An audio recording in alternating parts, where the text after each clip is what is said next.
Halo, welcome back to IG Live kita SK Klinik dengan saya Dr. Ava Satri dari MD Dermatics yang akan sharing ke kalian kurang lebih 1 jam ke depan. Ya, kalau misalnya di antara kalian ada yang ingin ditanyakan mengenai live kita kali ini, komen aja di bawah, langsung tulis aja di kolom komentar. Nanti kita akan bahas sama-sama di sini ya. Oke, sore hari ini mohon maaf, kita akan membahas tema dimana tentang don't give up against melasma. Ya, melasma itu seperti apa sih sebenarnya? Melasma itu adalah suatu kondisi kulit dimana munculnya bercak kulit hitam yang gelap di kulit kita. Nah, pasti di antara kalian nih banyak nih yang mengalami seperti ini atau bisa dilihat kondisi kulitnya ya. Nah, kalau memang di antara kalian ada yang mengalami masalah kulit seperti ini, oke, kalian harus tetap stay tune di sini sampai selesai karena kita akan membahas perawatan yang paling baik untuk mengatasi melasma. Oke. Nah, sebelum kita membahas lebih jauh, jangan lupa untuk tetap terus follow Instagram kita @skklinik dan jangan lupa juga stay tune terus di IG Live kita ya. Oke, sekarang kita waktunya membahas tentang melasma. Melasma itu tadi sudah saya jelaskan ya di awal, seperti kondisi di mana kulit kita mengalami bercak-bercak hitam atau bercak-bercak gelap yang tidak merata tersebarnya. Nah, bisa tersebar di forehead ataupun di pipi, di dagu ataupun juga di daerah sini, daerah mandibular ya. Dan biasanya kalau melasma itu dia lebih cenderung simetris atau dua-dua sisi gitu. Nah, melasma ini karena sebenarnya memang melasma ini tidak berbahaya ya, dalam artian melasma ini lebih banyak atau lebih sering menyebabkan masalah psikososial atau karena munculnya bercak-bercak yang tidak merata dan juga bercak-bercak hitam ini munculnya sering di pipi dan juga terutama di wajah ya, jadi sering menyebabkan kurang percaya diri atau tidak pede gitu dengan masalah kulit ini ya, karena yang memang sangat mengganggu ya seperti kelihatannya ya. Nah, sekarang kita bahas dulu penyebab sebenarnya melasma ini kenapa, dan sebenarnya kalau kita lihat melasma ini dia penyebabnya itu paling sering karena hormonal dan juga bisa juga karena paparan matahari gitu ya. Terus daripada lama-lama mending kita langsung bahas aja. Jadi kemarin ada beberapa pertanyaan yang sudah kita rangkum dan kita akan bahas hari ini ya. Oke, mulai aja langsung. Pertanyaan yang pertama, Dok, melasma itu penyebabnya apa sih dan apakah berbahaya atau tidak? Sebenarnya tadi sudah kita singgung ya sebelumnya. Jadi melasma itu penyebabnya banyak, penyebabnya itu multifaktorial ya. Salah satu penyebab yang paling sering tadi sudah saya bilang, pertama karena faktor hormonal saat kehamilan gitu. Karena saat kehamilan itu hormon kita itu tidak stabil, jadi dia akan menstimulasi si sel melanin atau si sel melanosit untuk menghasilkan melanin. Melanin nanti akan tumbuh berlebihan sehingga menyebabkan tadi bercak di wajah. Oke. Nah, si sel melanin ini sendiri sebenarnya adalah suatu sel melanosit. Sel melanosit ini adalah si sel yang memberikan pigmen warna kulit pada kulit kita gitu. Jadi warna kulit kita itu terang ataupun gelap ataupun kulit putih ataupun hitam itu tergantung sama kondisi melanin kita gitu. Jadi semakin banyak melanin pada tubuh kita, itu boleh dilihat di gambar ya. Jadi yang itu ada sel melanosit yang menghasilkan si pigmen-pigmen melanin tadi. Nah, apabila dia tumbuhnya berlebihan, maka itu menyebabkan melasma gitu. Nah, si melanin ini, jadi kalau dia itu pada orang dengan kulit hitam, melanin itu dia lebih banyak daripada orang yang berkulit putih gitu. Nah, fungsinya sebenarnya apa sih melanin ini sendiri? Jadi melanin ini tuh sebenarnya normal. Jadi dia berfungsi untuk menghalang si sinar matahari atau paparan sinar UV tadi. Jadi dia melindungi kulit kita. Nah, itu contohnya lihat di gambar ya. Jadi saat ada sinar matahari gitu, jadi si melanin tadi itu melindungi kulit kita untuk terkena si sinar tadi gitu. Nah ini bisa lihat di gambar. Jadi orang yang dengan kulit hitam itu mempunyai sel melanin lebih banyak, sehingga kondisi kulitnya lebih sehat gitu dibanding dengan orang yang dengan kulit putih. Nah bisa dilihat ya, pada orang dengan kulit putih itu melaninnya justru sedikit, jadi banyak kerutan, terus banyak bercak-bercak hitam gitu. Itu lebih mudah muncul pada orang-orang dengan kulit putih atau dengan kadar melanin yang rendah gitu. Nah cuman karena si melanin ini apabila dia tumbuhnya terlalu banyak ataupun berlebihan, maka akan menimbulkan ketidaknyamanan gitu. Jadi di kulit kita itu akan lebih jadi karena ada banyak bercak-bercaknya tadi sehingga nggak nyaman, jadi muncullah rasa tidak percaya diri tadi gitu. Nah tadi kan penyebabnya sudah kita bahas ya. Yang pertama karena faktor hormonal, karena kehamilan.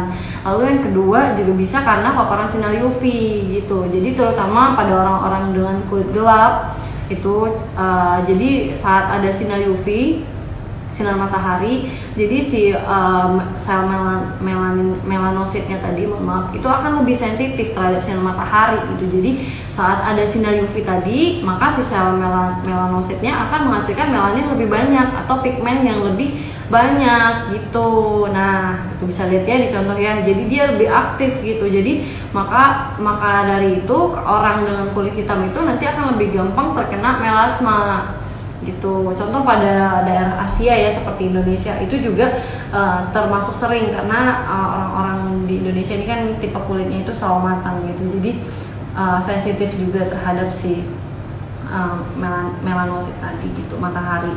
Oke, nah terus faktor-faktor lainnya bisa juga karena penyebab kosmetik yang lebih banyak mengandung merkuri gitu. Jadi harus hati-hati ya viewers sekalian, karena kondisi kosmetik yang kita tidak tahu, yang tidak aman gitu ya, maksudnya yang belum ada ya maksudnya yang kandungannya itu berbahaya seperti merkuri, dapat menyebabkan si melasma gitu, karena dia merusak kulit kita. Nah terus selain paparan sinar matahari juga ada riwayat genetik ya yang dapat mempengaruhi timbulnya melasma gitu ya. Sekarang kita lanjut lagi ke pertanyaan kedua ya. Pertanyaan kedua itu, dok saya udah 2 tahun kena melasma, udah coba ganti beberapa kali treatment, malah yang ada makin hitam fleknya. Kira-kira treatment yang bagus gimana ya dok? Oke, kalau untuk melasma sendiri ya, melasma itu prinsipnya kita ngobatin melasma itu atau mengatasi melasma itu dengan cara kita mengurangi si produksi melanin tadi gitu. Jadi produksi melanin yang berlebihan tadi kita tekan. Nah gimana caranya? Yang paling efektif biasanya kita pakainya tindakan ya, tindakan seperti tindakan chemical peeling ataupun dengan tindakan laser ataupun fototerapi gitu. Cuman lebih bagus lagi kalau memang tindakan itu kita kombinasi dengan obat-obatan gitu, obat-obatan krim ya maksudnya gitu. Nah tapi pengobatan melasma ini ya harus sabar gitu ya. Terus abis itu biasanya pertanyaan selanjutnya ya, nih dok, kalau tindakan itu diapain ya dok? Apakah lebih cepat dan lebih efektif? Oh iya, jadi penggunaan terapi tindakan pada melasma itu ya dia jauh lebih efektif daripada obat-obatan. Cuman itu harus disesuaikan lagi dengan jenis kulitnya. Nah kalau memang dengan orang yang melasmanya ringan ataupun bercak kulit gelapnya itu tidak terlalu banyak, itu cukup obat-obatan dan chemical peeling bisa membantu. Nah tapi kalau untuk tipe kulit yang melasmanya itu banyak dan bercak kulit hitamnya itu tebal dan juga hampir menyeluruh, itu kan lebih direkomendasikan untuk tindakan gitu. Nah tindakan seperti apa yang paling cocok? Yang pertama itu kita ada di sini laser. Nah, tindakan laser ini kita bisa lihat gambarnya salah satu pasien di SK yang pernah di laser ya. Nah, ini cara tindakannya ya. Jadi dia ada sinar yang menembak langsung ke sel targetnya. Nah, gitu ya. Nah, terus tipe yang kedua tindakan yang bisa digunakan itu adalah si PTF. Nah, PTF ini fototerapi. Dari alatnya beda yang digunakannya. Kalau PTF ini dia lebih ke menyeluruh, dia nggak langsung ke sel target gitu. Jadi dia bukan cuma bisa buat hyperpigmentation, tapi juga bisa buat acne ataupun buat wrinkle gitu. Jadi lebih fokusnya lebih banyak gitu, nggak harus ke hyperpigmentation. Dan ini harus disesuaikan lagi dengan jenis kulitnya. Kalau memang dia kondisinya lebih ke melasma atau hyperpigmentation, itu kita lebih sarankan untuk laser gitu. Nanti bisa di boosting dengan si PTF ini gitu ya. Nah, sekarang kita lihat lagi perbedaan dari PTF dan juga laser ya. Nah, di sini bisa lihat ya. Tuh, kalau PTF itu dia sinarnya itu, sinar gelombangnya itu dia langsung ke semua gitu ya. Jadi lebih luas daripada si laser nih. Kalau laser tuh dia langsung ke sel target. Jadi kalau memang kondisi kulit kita itu hyperpigmentation yang butuh tindakan yang harus sel target, ya itu yang paling cocok laser. Tapi kalau untuk masalah kulit kita yang banyak gitu ya, bisa dengan menggunakan si PTF ini gitu. Nah, sekarang kita lanjut lagi ya ke pertanyaan selanjutnya. Pertanyaan selanjutnya itu, oke. Dok, untuk perawatan tindakannya harus berapa kali? Apakah 1 kali cukup? Oke, kalau untuk perawatan tindakan itu kita harus sesuaikan dengan jenis kulitnya. Nah, kalau untuk jenis kulit yang dibilang tadi ya, misalnya hyperpigmentationnya yang ringan, ya itu kadang-kadang orang 1 atau 2 kali sudah menimbulkan hasil. Cuman kalau untuk melasma yang berat atau hyperpigmentationnya yang banyak dan menyebar, itu biasanya juga 3-4 kali ada hasil gitu. Itu tergantung dengan kondisi kulitnya ya, dan tingkat keparahan melasmanya seperti apa gitu ya. Nah, terus lanjut lagi, dok, apakah treatment ini menyebabkan kemerahan dan nyeri?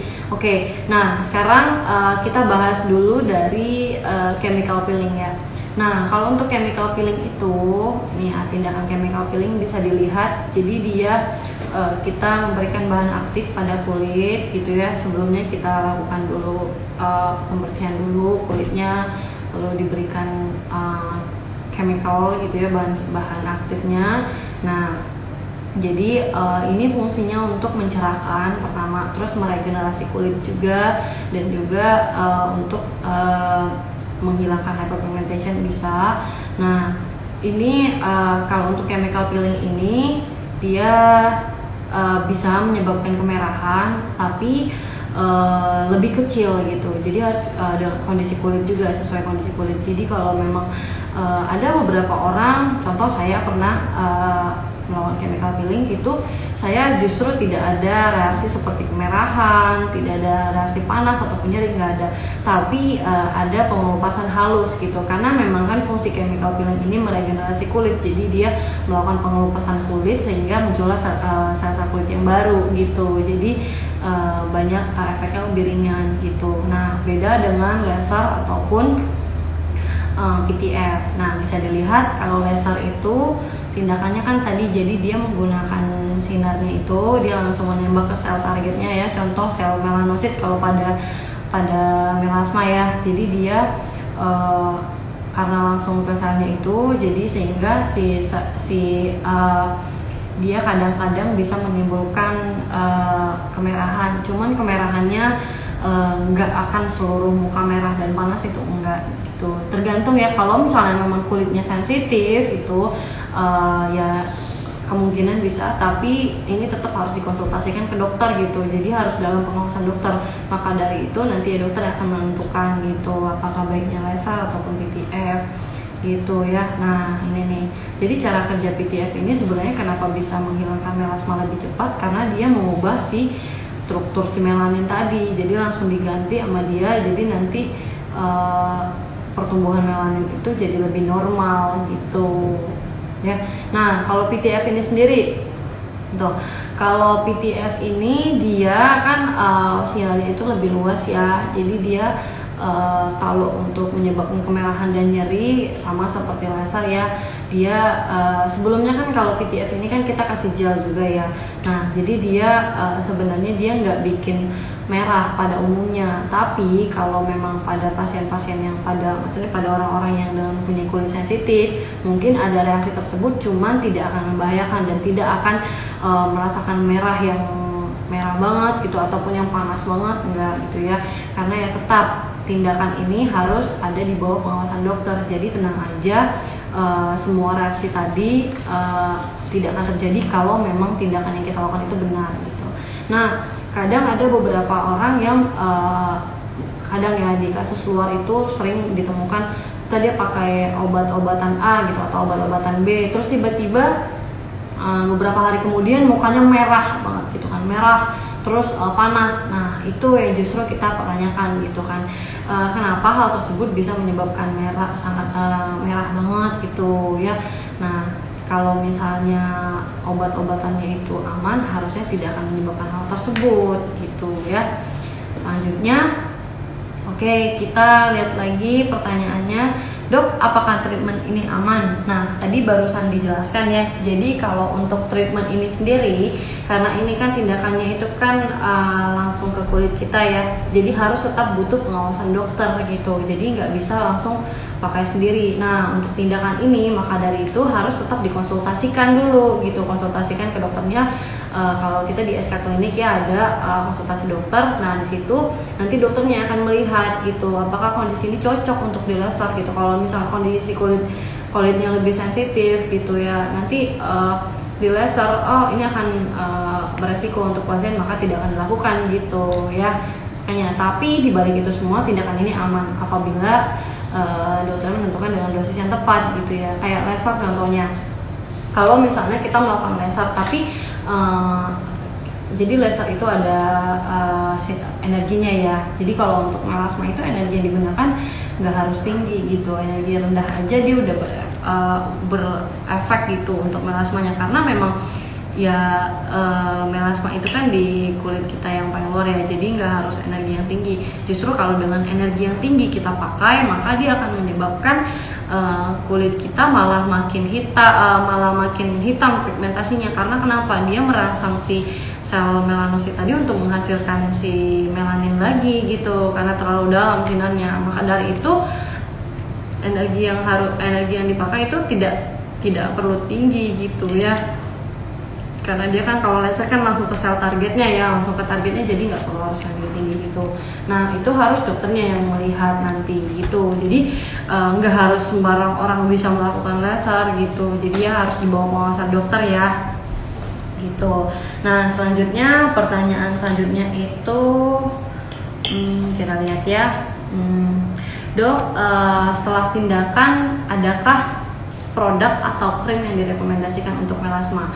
Nah ini dia tadi yang saya bilang. Jadi terapi melasma itu nggak harus, bukan nggak harus ya, maksudnya nggak bisa tindakan aja, nggak bisa obat-obatan aja. Lebih bagus kalau misalnya dikombinasi gitu. Jadi setelah kita lakukan tindakan, nanti kita berikan juga obat-obatan gitu. Obat-obatan seperti apa yang bisa menghilangkan melasma? Nah, obat-obatannya bisa kita lihat di sini di SK kita punya produk itu Skin Rebirth System. Dia ada yang paling penting itu dia juga ada yang mengandung salicylic acid, kojic acid, glycolic acid yang bantu untuk mencerahkan si kulit tadi. Jadi dia meregenerasi kulit kembali.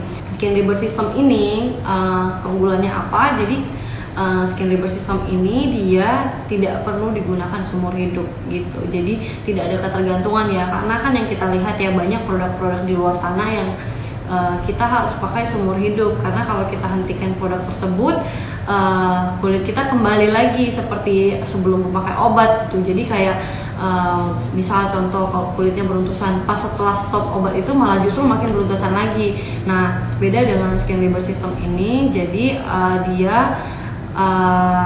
tidak membuat ketergantungan gitu ya. Nah terus abis itu kita bahas lagi pertanyaan selanjutnya. Oke, dok, kalau belum melasma kita mau cegahnya bagaimana? Apakah bisa?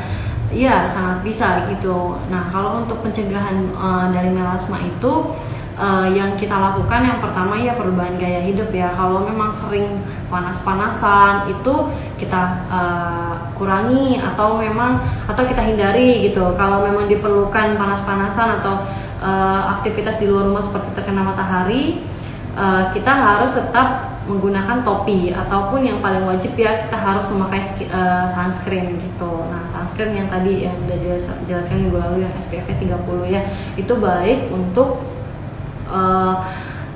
menghalang dari sinar paparan matahari gitu ya. Nah, terus selain penggunaan sunscreen, apalagi dok gitu. Oke, selain penggunaan sunscreen itu kita bisa kondisi makan kita dijaga gitu ya. Terus habis itu juga jangan menggunakan kosmetik dengan bahan merkuri atau bahan-bahan yang berbahaya ya. Yang paling aman kalau misalnya dia udah BPOM, itu udah pasti udah bisa kita gunakan itu. Oh ya, ini ada satu lagi pertanyaan, dok, kalau misalnya tindakan yang tadi itu ada efek sampingnya tidak? Oke. Nah, kalau untuk tindakan seperti tadi seperti laser ataupun PTF ataupun chemical peeling, itu dia efek sampingnya nggak ada ya, cuman kadang-kadang ada reaksi yang tadi sudah saya bilang ya.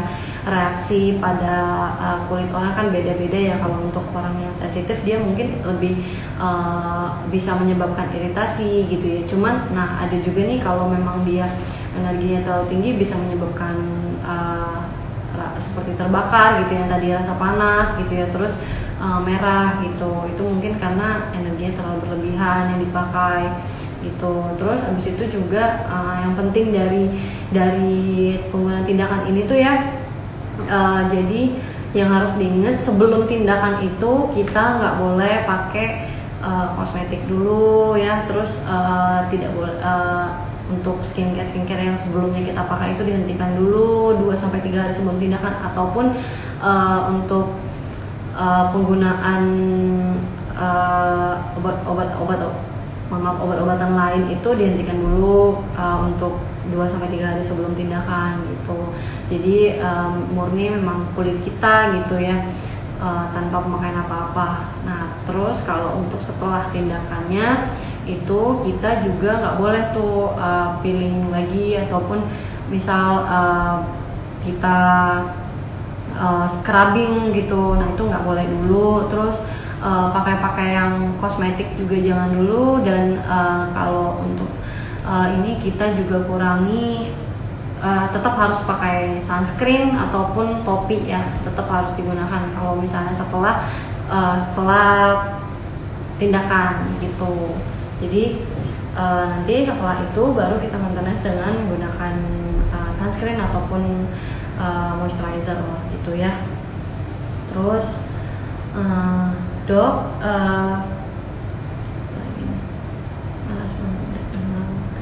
oke, nah mungkin sampai di sini dulu. Mungkin dari teman-teman ada yang ingin ditanyakan ataupun ada yang masih kurang jelas, gitu. Kita bisa bahas di sini. Ya. Oke, kalau sudah tidak ada pertanyaan, mungkin sampai di sini dulu live kita. Oke, kita akan jumpa lagi minggu depan dengan pembahasan yang lainnya. Oke, stay tune terus dan tetap follow Instagram kita di @skclinic, dan juga tetap stay tune di IG Live kita.